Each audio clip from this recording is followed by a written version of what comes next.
talk to me about the legal justification of sending federal law enforcement to cities where the mayors do not consent to their presence.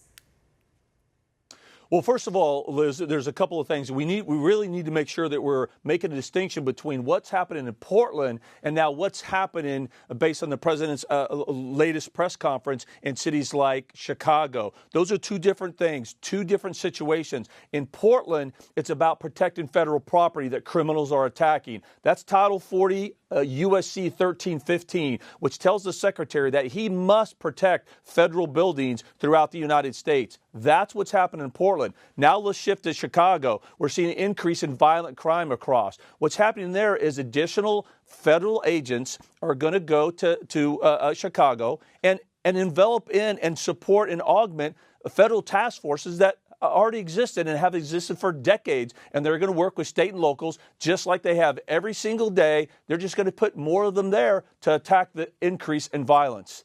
It's pretty straightforward, but out here they've made it political and a bunch of talking points. They're just misinformed.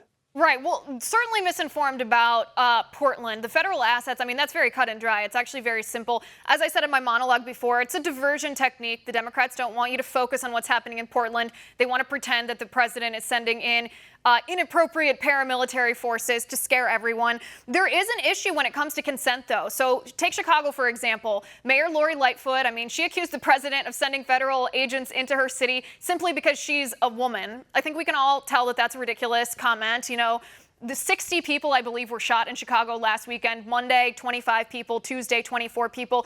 It is like a war zone. But what is the specific legal justification for augmenting, to use your word, the federal forces when the mayor does not want them to be there?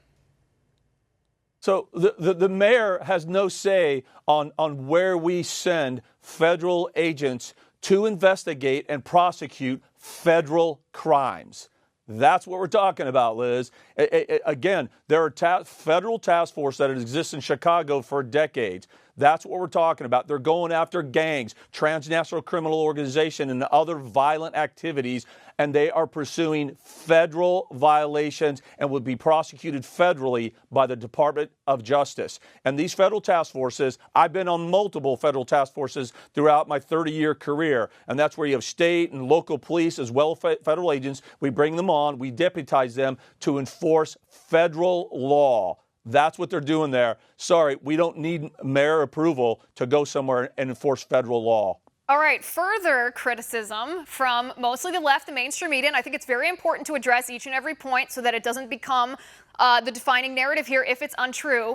The further criticism is that these federal agents are wearing unmarked uniforms. They don't have any badge numbers. They don't have name identification, and they are arresting without any due process. Can you confirm or deny that, sir? Yeah, both of those. Both of those are a lie. And let me really quick talk about the markings. For CBP, for example, our agents out there, they wear no less than 6 separate pieces of identification. They've got bright yellow police on the front and back. On both shoulders, they have identification. One identifies them as belonging to Customs and Border Protection. The other one, their component, i.e. Border Patrol. They also have a specific a number and letter that designates who that specific person is. And here's something that's key. As the acting commissioner, I authorize and support taking their names off because the same criminals that are trying to assault them are also doxing them, trying to get people to go to their home where their family is and risk their family's lives. That is absolutely disgusting. Now, let's move real quick to what they're doing in the cities within Portland. They are not going out and just arresting protesters. When you see them off federal property, they have probable cause or reasonable suspicion that someone has just committed a federal crime. In most incidents, that federal crime has been that individual has assaulted a federal officer. You don't get to step on federal property, assault somebody, and then go back to city property, ollie income free. It doesn't work that way. You commit a federal crime, we're going after you. I don't care where you're at.